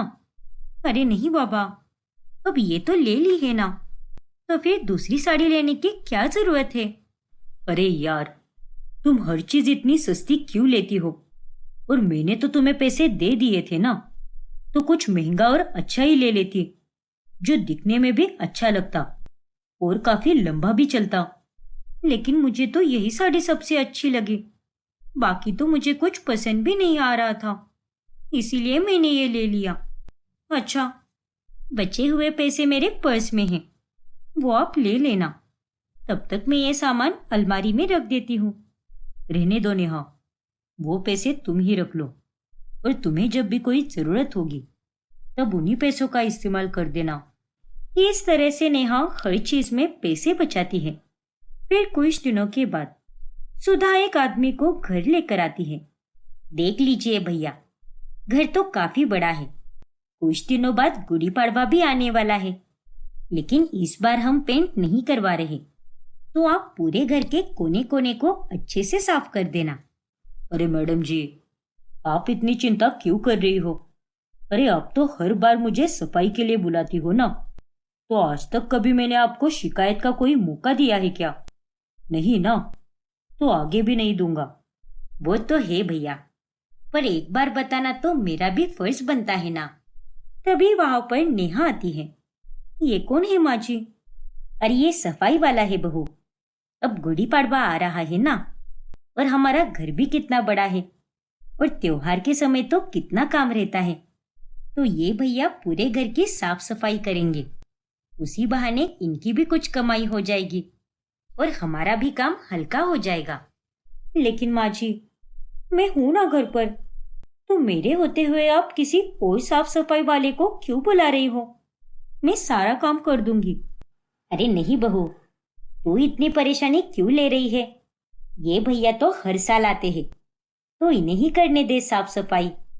अरे नहीं माँ जी, इससे पहले तो मैं यहाँ पर नहीं थी ना, तो जो करना था वो तो आपने कर लिया। लेकिन अब तो मैं इस घर में आ गई हूँ ना, तो इस घर की सफाई तो मैं ही करूंगी। और भैया, आप यहाँ से जा सकते हो। फिर नेहा अकेले ही पूरे घर की सफाई करने लगती है। ये तू क्या कर रही है बहू? जरा अपनी हालत तो देख, इतनी थकी हुई लग रही है तू। देख बहू, अब भी कोई देर नहीं हुई, मैं भैया को बुला देती हूँ। अरे माँ जी, ये थकावट तो बस 2 दिन की है, लेकिन 1 हफ्ते में सारा काम हो जाएगा।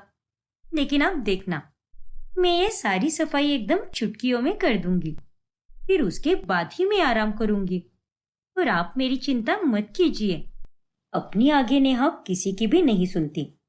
फिर कुछ दिनों के बाद जब रात के समय सब लोग खाना खाकर अपने कमरे में जाते हैं, तभी चलो ना नेहा, आज हम दोनों लॉन्ग ड्राइव पर चलते हैं। लेकिन कितना लेट हो गया है, पता चलेगा तो सब क्या बोलेंगे। लेकिन सबको बताने की क्या जरूरत है, और घर के सारे लोग तो सो गए हैं, इसीलिए तुम तो बस मेरे साथ चलो, बहुत मजा आएगा। अच्छा बाबा ठीक है, पर हम मंडी वाली सड़क से जाएंगे। वहां का रास्ता पूरा खाली होता है ना, इसीलिए हमें वहां पर कोई ट्रैफिक भी नहीं मिलेगी। वो दोनों पति पत्नी लॉन्ग ड्राइव का आनंद ले रहे होते हैं, और तभी अरे अर्जुन, जरा गाड़ी रोको ना। क्यों नेहा, क्या हुआ? अरे मंडी आ गई है ना, तो रात के इस समय सब्जियां भी मिल जाएगी, और इनका दाम भी बहुत कम होगा। ये तुम क्या बकवास कर रही हो नेहा? हम लॉन्ग ड्राइव पर आए हैं, और तुम्हें यहाँ पर भी सब्जी लेने की पड़ी है। और अब तो जो सब्जियां होगी वो बची कुची होगी, कोई ताजा माल नहीं होगा। ऐसी बात नहीं है अर्जुन, जो कोई भी बची कुची सब्जियां होंगी ना, वो हमें बहुत ही कम दाम में मिलेगी, और हम सब्जी बिना देखे थोड़ी ना लेने वाले हैं। वो सब्जियां भी हम छाट कर ही लेंगे ना। नहीं नेहा, मैं यहाँ पर गाड़ी नहीं रोकने वाला। ये क्या है अर्जुन जी, एक तो आप जबरदस्ती मुझे लॉन्ग ड्राइव पर लेकर आए हो, और अब जब मैं अपनी पसंद का कुछ लेना चाहती हूँ तो आप हो कि उसमें भी मना कर रहे हो। तुम तो सच में बहुत जिद्दी हो नेहा। मुझसे ही गलती हो गई जो मैंने तुम्हारे साथ लॉन्ग ड्राइव पर आने का प्लान बनाया। फिर सब्जियां लेकर वो दोनों घर आते हैं और आराम से सो जाते हैं। फिर कुछ दिनों के बाद जब नेहा सबको खाना परोसती है तभी, अरे बहू, मेरा सलाद किधर है? जल्दी लेकर आओ ना। नहीं पापा जी, आज तो आपको खाना बिना सलाद के ही खाना पड़ेगा। लेकिन क्यों बहू, तुझे सलाद लाने में क्या परेशानी हो गई? वो क्या है ना मम्मी जी, ककड़ी गाजर काफी ज्यादा महंगा हो गया है, इसलिए आप कुछ महीनों के लिए रुक जाओ, फिर उसके बाद तो ये सस्ता हो जाएगा ना, तो उसके बाद आप खा सकते हो। मुझे तो कुछ समझ ही नहीं आ रहा कि जिस हिसाब से तू बचत कर रही है उस हिसाब से मैं तेरी तारीफ करूं, या इस बुढ़ापे में भी कुछ अच्छा खाने को नहीं मिल रहा उसके लिए मैं रोना शुरू करूं। फिर कुछ दिनों के बाद सिया अपनी भाभी के साथ मॉल जाती है। आपको पता है भाभी, ये हमारे शहर का सबसे अच्छा मॉल है और ये तो मेरा कॉलेज का लास्ट ईयर है ना, तो कुछ ही दिनों में मेरा फेयरवेल भी होगा, तो उसके लिए मुझे एक अच्छी ड्रेस लेनी है। ठीक है सिया, तुम्हें जो अच्छा लगे ले लो। फिर काफी ढूंढने के बाद सिया को एक ड्रेस बहुत पसंद आती है। ये देखो भाभी, ये ड्रेस कितनी ज्यादा सुंदर लग रही है ना, और ऊपर से ये सेल में भी है। और अब तो मैंने फाइनल ही कर दिया है कि फेयरवेल में तो मैं यही ड्रेस पहन कर जाऊंगी। अरे नहीं सिया, ये ड्रेस तो 20,000 की है। बस एक दिन अच्छा दिखने के लिए तुम इतनी महंगी ड्रेस नहीं ले सकती। एक काम करो, हम किसी दूसरे शॉप में चलते हैं और वहां पर कुछ सस्ता सा ही देख लो। भाभी, आप इतनी जोर से क्यों बोल रही हो? आसपास के लोग हमें ही देख रहे हैं। अरे बाबा, आसपास के लोगों से हमें क्या करना है? मैंने तो तुम्हें फाइनल कह दिया है कि ये ड्रेस तुम नहीं ले रही। अरे 20,000 में तो तुम सोने की बालियां बनवा लो जो तुम्हारे बुढ़ापे तक चलेगी, लेकिन ये ड्रेस तो मैं तुम्हें लेने ही नहीं दूंगी। नेहा के इस बर्ताव से सिया को बहुत गुस्सा आता है और वो अपने घर चली आती है। आपको पता है माँ जी, ये सिया तो अपने फेयरवेल के लिए 20,000 का ड्रेस ले रही थी। वो तो अच्छा हुआ जो मैं वहां पर थी, इसलिए मैंने तो उसे वो ड्रेस लेने ही नहीं दिया। शट अप भाभी, अरे मुझे उस बात का अफसोस है ही नहीं कि मुझे आपने वो ड्रेस नहीं लेने दिया, बल्कि अफसोस तो मुझे इस बात का है कि आपने मेरा उस मॉल में तमाशा बना दिया। अरे ये बात तो आप मुझसे शांति से भी कर सकती थी ना। पर मैंने ऐसा गलत क्या बोला तुम्हें? देखो, तुम अपने फेयरवेल के लिए कोई सस्ती सी ही साड़ी ले लो ना, एक ही तो दिन की बात है, और उस एक दिन के लिए पूरे 20,000 खर्च करना तुम्हें गलत नहीं लगता क्या?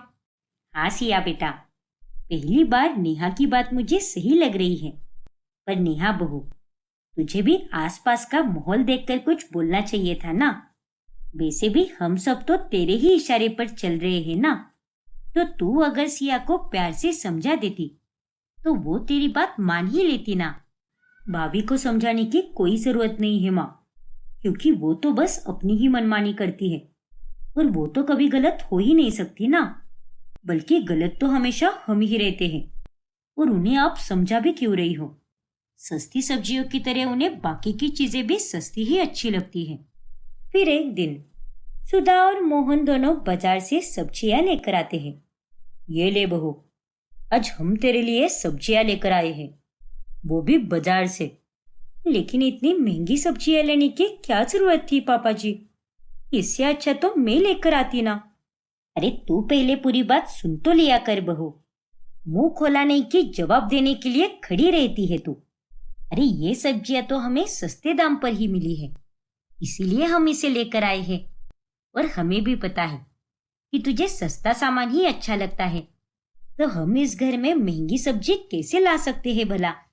फिर नेहा उन सब्जियों को लेकर रसोई में जाती है। अच्छा हुआ जो हमने बहू से झूठ बोल दिया कि ये सब्जियां हमें सस्ती मिली है, वरना बहू तो आज भी कोई सस्ती ही सब्जी बना देती। लेकिन रसोई में खड़ी नेहा उन दोनों की ये बातें सुन लेती है। मुझे तो पहले से ही पता था कि माँ जी और पापा जी मुझसे झूठ बोल रहे हैं। इन्होंने तो मुझसे झूठ बोल दिया, लेकिन इन सब्जी और फल में लगा स्टिकर मुझे बता रहा है कि ये सब्जियां तो मॉल से आई है। मुझे तो वो भी दिखाई देता है जो ये लोग मुझसे छुपाते रहते हैं। लेकिन इन सबको भी मैं सस्ता खाना खाने की आदत डालकर ही रहूंगी। वक्त का तो कोई भरोसा नहीं कि कब कैसे पलट जाए। नेहा के सस्ते खाने के कारण घर के सभी लोग परेशान हो जाते हैं। फिर एक सुबह जब नेहा सबको नाश्ता परोसती है, तभी अरे ये क्या है बहू, तूने तो रात की बची हुई रोटी को तेल लगाकर सेक दिया और अब हमें खाने में वही दे रही है। हाँ माँ जी, अब बचा हुआ खाना तो खत्म करना ही पड़ेगा ना। बस बहू, अरे अब तक हमने कुछ भी नहीं कहा, पर अब बहुत हो गया। अब से हम में से कोई भी तेरे हाथ का बना हुआ सस्ता खाना नहीं खाएगा और आज के बाद तो तू रसोई में जाएगी ही नहीं। तू तो बस बाहर के ही काम करेगी और रसोई का काम मैं संभालूंगी। फिर उस दिन सुधा बाजार जाकर काफी अच्छी और क्वालिटी वाली सब्जी लेकर आती है। चलो अच्छा है, पूरी रसोई का राशन आज ही लेकर आई हूँ मैं, और अब तो मैं सबके लिए अच्छा अच्छा खाना बनाऊंगी। फिर सुधा वो सारा सामान रसोई में रख देती है। माफ करना माँ जी, पर आप सबको तो मेरी बात समझ ही नहीं आती। सस्ते खाने में 100 कमियां निकाल देते हो, लेकिन वो खाना बुरा थोड़ी ना होता है। और आपकी इस गैर मौजूदगी में मैं आपका लाया हुआ सारा सामान बदल रही हूँ। और भगवान जी, अपने ही परिवार के साथ ऐसा करने के लिए मुझे माफ करना। नेहा की हेर फेर के बारे में किसी को कुछ भी नहीं पता चलता। फिर कुछ दिनों के बाद सुधा के पास उसकी पड़ोसन लता आती है। अरे तेरे घर में ये क्या चल रहा है सुधा? अब तक तो मैं चुप रही, पर अब और नहीं। अरे तुम्हारी बहू क्या पागल हो गई है क्या? तुम लोग इतनी अच्छे अच्छे क्वालिटी का महंगा सामान लाते हो। काजू, बादाम, दाल, बासमती चावल, राजमा छोले और बहुत कुछ होता है, पर तुम्हारी बहू तो ये सारा सामान किराने वाले को वापस बेच रही है, वो भी कम पैसों में। अरे आखिर ये सब क्या चल रहा है? आखिर वो इन पैसों का क्या करती है? ये तो क्या कह रही है लता? तू नेहा की बात कर रही है? ये सब क्या है नेहा? ये लता अभी क्या बोलकर गई है? अरे ये लता आंटी तो ऐसी ही है, कुछ भी बोलकर चली जाती है। आप खामोखा उनकी बातों पर भरोसा कर रही हो। ऐसा कुछ भी नहीं है। लेकिन भाभी, आपके काम तो ऐसे बिल्कुल भी नहीं है कि अब हम आपकी बातों पर भरोसा करें। उस दिन भी मैंने आपको देखा था। आपने तो कहा था कि उनमें कीड़े लग रहे थे, फंगस लग गया था, लेकिन अब तो बाहर वाले भी बोल रहे हैं। देखिए माँ जी, दरअसल मैं तो बस इतना ही कहना चाहती हूँ कि आप सबकी सेहत हमेशा अच्छी बनी रहे, इसीलिए केमिकल वाला या फिर फ्रोजन वाला ऐसा कोई भी खाना मैं घर पर रखती ही नहीं हूँ। अरे हद होती है बहू, तुझे एक ही बात में और कितनी बार समझाऊं? जब से आई है तब से तो हमें सस्ता खाना खिलाने के पीछे पड़ी है। जैसे तैसे मैंने तुझे मना किया कि तू अब से रसोई में नहीं जाएगी, तो अब तू हमारा लाया हुआ सामान बाहर बेचने लगी है। अरे हमसे झूठ बोलते हुए तुझे शर्म नहीं आती क्या?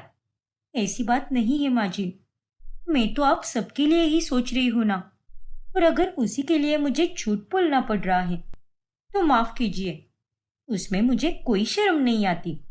देखो माँ, भाभी तो खुद को कुछ ज्यादा ही चालाक समझ रही है। अरे एक तो इन्होंने गलती की है, ऊपर से गलती से ऐसे खुद को साफ निकाल रही है जैसे इन्हें हमारी कितनी चिंता होती है, जबकि ये तो हमें कुछ बताना या पूछना कभी जरूरी भी नहीं समझती।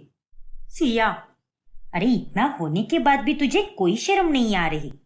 देख बहू, अब तक तो तूने बहुत मनमानी कर ली, और आज तक तूने जो भी किया है उसके लिए तो अब मैं कुछ भी नहीं कर सकती, और ना ही उसके ऊपर कुछ बोल रही हूँ। पर आगे से ये गलती कभी ना हो, इसलिए मैं तुझे बहुत प्यार से समझा रही हूँ। अब तू भी काफी समझदार है, इसीलिए मेरी बात को समझ जा, और यही तेरे लिए अच्छा भी रहेगा। फिर कुछ दिनों के बाद नेहा की बहन महक आती है। अरे क्या दीदी, आप भी शादी के बाद तो हमें भूल ही गई हो। आपको हमारी याद नहीं आती क्या? अरे बेटा, शादी के बाद कोई कैसे भूल सकता है? बस उसके पास दूसरों के हालचाल पूछने का समय ही नहीं रहता। और बहू, तेरी बहन तो इतने दिनों के बाद हमारे घर पर आई है, तो तुम दोनों बैठकर बातें करो, तब तक मैं कुछ खाने को लेकर आती हूँ। फिर वो दोनों बहनें बातें करने लगती हैं। अरे दीदी, आप 2 दिनों से फोन क्यों नहीं उठा रही थी? आपको पता भी है हम लोग कितने परेशान हो गए थे। अरे वो घर में पूजा थी ना, और बहुत से काम थे। लेकिन क्या हुआ है, कोई तुम लोग पूजा में भी नहीं आए। घर पर सब ठीक तो है ना? माँ की तबीयत कैसी है? आप चिंता मत कीजिए दीदी, माँ की तबीयत तो बिल्कुल ठीक है। पर माँ की दवाई आज रात की ही बची है, इसीलिए मैंने आपको फोन किया था। और आप हो कि फोन ही नहीं उठा रही थी, और इसीलिए मुझे यहाँ पर आना पड़ा। माँ की दवाई लानी है ना। तभी सुधा वहां पर चाय और नाश्ता लेकर आती है। अरे ये क्या बहू, तू अपनी माँ को दवाई क्यों दे रही है? दरअसल माँ जी, मैं कभी छोटी है ना, तो उसे माँ की दवाइयों के बारे में कुछ भी नहीं पता कि मैं उनकी दवाई कहाँ से लाती हूँ। तो ये यहाँ पर वही पूछने आई थी। घर में अगर किसी की तबीयत खराब होती है तो टेंशन होना तो लाजमी है। एक काम कर बहू, तू अपनी बहन के साथ जाकर दवाई लेकर आ। ठीक है माँ जी। घर में सब ठीक ही चल रहा होता है। फिर कुछ दिनों के बाद जब सुधा रसोई में जाती है, तभी ये क्या, ये तो एक डायरी है। लेकिन ये डायरी रसोई में क्या कर रही है? हे भगवान, इसमें तो पूरा हिसाब किताब लिखा है। बाप रे, बहू तो हर महीने कितने पैसे बचा लेती है। लेकिन मुझे तो ये बात समझ नहीं आ रही कि इन बचे हुए पैसों का बहू क्या करती है। अब तो वो रसोई भी नहीं संभाल रही, नहीं तो मुझे पता चल जाता कि वो इन पैसों का क्या करती है। फिर कुछ दिनों के बाद सुधा अपनी बहू के कमरे में जाती है। अरे बहू, ये पैसे ले, और ये रही लिस्ट। तू बाजार जाकर सारा सामान लेकर आ। पूरे 8,000 रुपए है। बस 8,000 रुपए? लेकिन आपने तो कितनी लंबी लिस्ट दी है माँ जी, और उसके लिए ये पैसे बहुत ही कम है। और इसमें मैं सारा सामान कैसे ला सकती हूँ? और आप ही ने तो कहा था ना कि अब रसोई का सारा काम आप ही देखोगी। तो अब आप मुझे सामान लाने क्यों भेज रही हो? क्योंकि जब तू घर संभाल रही थी ना, तब तो सस्ती सब्जियां और घर का बाकी का सामान सब कम पैसों में लाती थी ना। लेकिन मैं तो सब सामान इतना महंगा लाती हूँ, इसीलिए तुझे कह रही हूँ कि तू ही सामान लेकर आ। फिर उस सस्ते सामान को खाने लायक कैसे बनाना है, वो सब मैं देख लूंगी। अरे नहीं माँ जी, इतने कम पैसों में इतना सारा सामान मैं नहीं ला सकती। आप ही जाकर लेकर आइए। अरे ये तो कैसी बातें कर रही है बहू, मैंने देखा है तेरा हिसाब।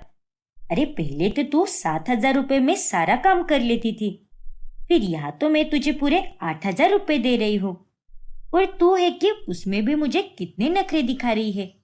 रुक जा, मैं तेरी डायरी अभी लेकर आती हूँ, फिर तुझे सब समझ आएगा।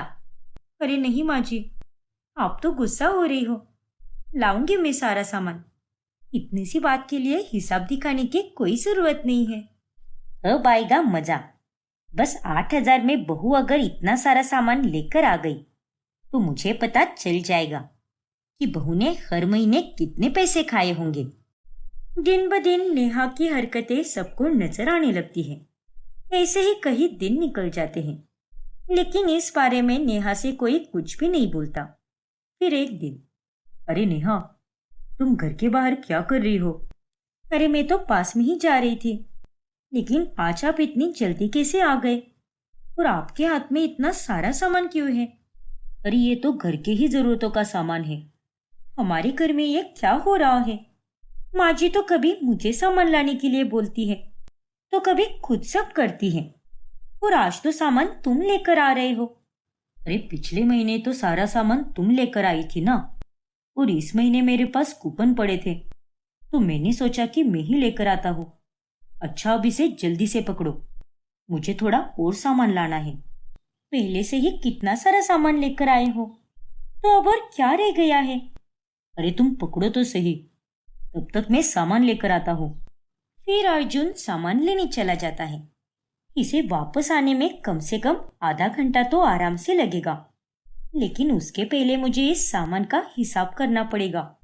फिर नेहा पास के ही किराने की दुकान में जाती है, और तभी वहां पर पीछे से अर्जुन आ जाता है। अरे ये क्या, या तो सच में नेहा मेरा लाया हुआ सारा सामान कम पैसे में किराने वाले को बेच रही है। इसका मतलब उस दिन माँ बिल्कुल सच कह रही थी। लेकिन नेहा इतने सारे पैसों का क्या करती है? और जो सामान हम ज्यादा पैसों में लाए हैं उन्हें कम पैसों में बेचकर इसे क्या मिलता होगा? फिर कुछ दिनों के बाद नेहा अपनी सास के पास जाती है। अरे माँ जी, मैं सोच रही थी कि कुछ दिनों के लिए अपने मायके होकर आऊं। वैसे भी यहाँ रसोई का तो आप ही देख लेती हो, और अर्जुन भी घर की सारी जरूरतों का सामान लेकर आते हैं, और मुझे भी अपनी माँ की बहुत याद आ रही है। तो क्या मैं कुछ दिनों के लिए मायके जा सकती हूँ क्या माँ जी?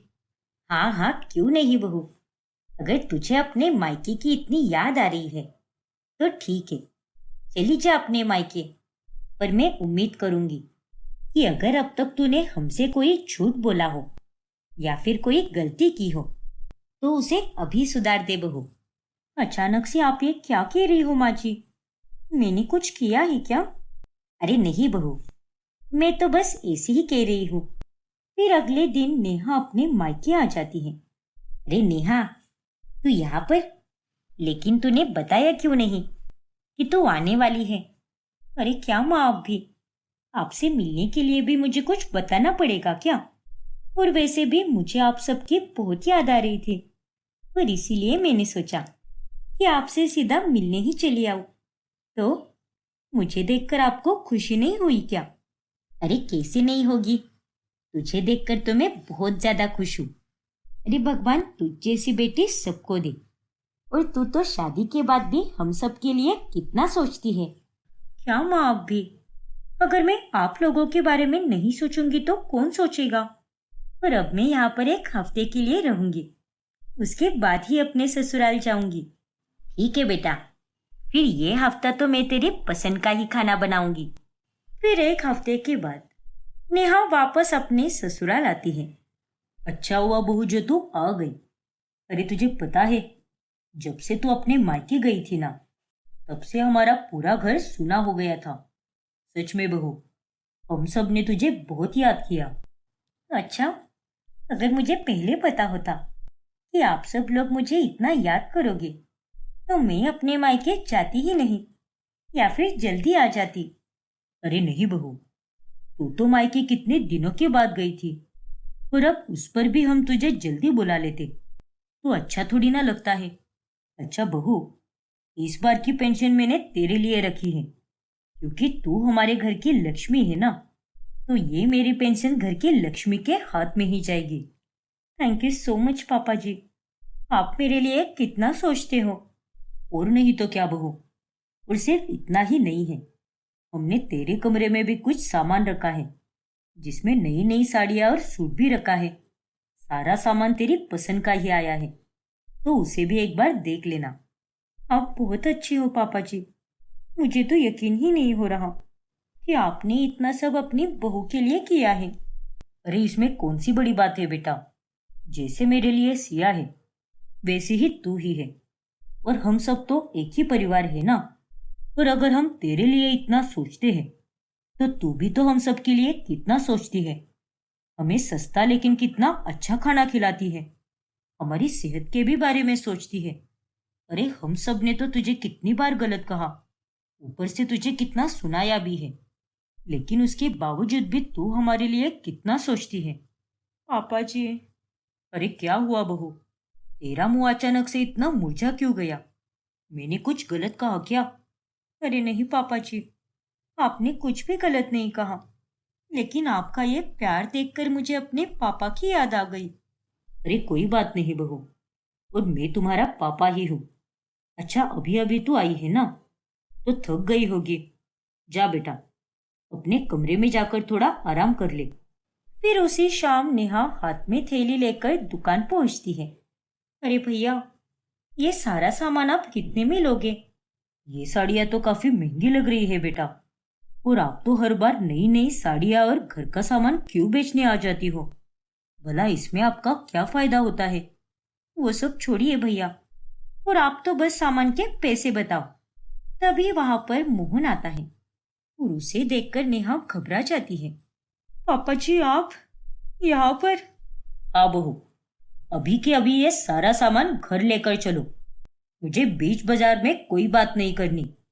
घर चलकर ही हम सारी बातें करेंगे। फिर वो दोनों घर आ जाते हैं और सभी लोग नेहा को गुस्से की नजर से देख रहे होते हैं। क्या सोच रही है बहू कि अब कौन सा झूठ बोलूं? है ना? अरे नहीं माँ जी, दरअसल मैं तो इन सभी चीजों का दाम पता करने गई थी। अरे झूठ बोलने की भी हद होती है बहू। अरे ये सब तो हमने बस तुझे रंगे हाथ पकड़ने के लिए किया था, क्योंकि तुम्हारा झूठ हमें पहले से ही पता चल गया था। अरे हमें तो ये बात भी पता है कि उस दिन भी तूने अर्जुन का लाया हुआ सारा सामान कम दाम में बेचा था।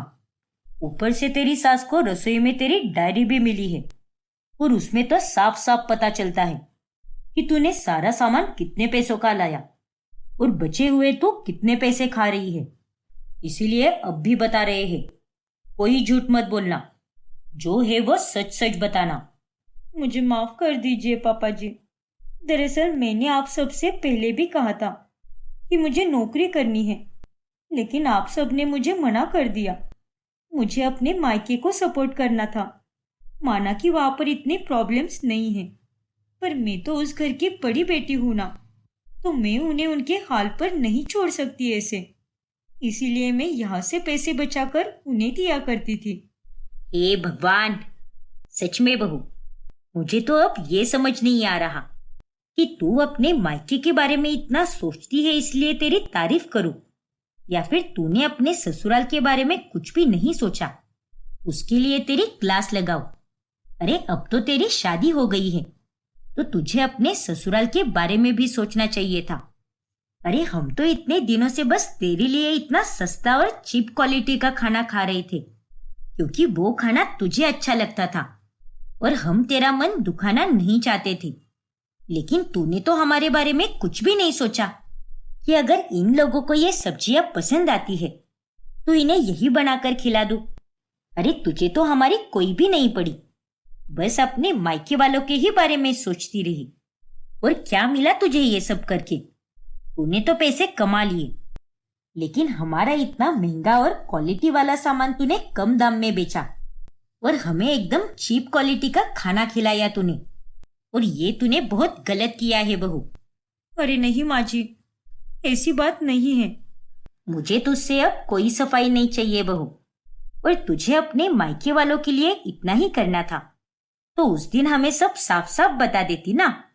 हम तुझे ऐसे थोड़ी ना रोकते, लेकिन तुझे तो झूठ बोलकर अपने ससुराल वालों का नुकसान करना था। लेकिन अब बहुत हो गया, अब से ऐसा बिल्कुल नहीं होगा।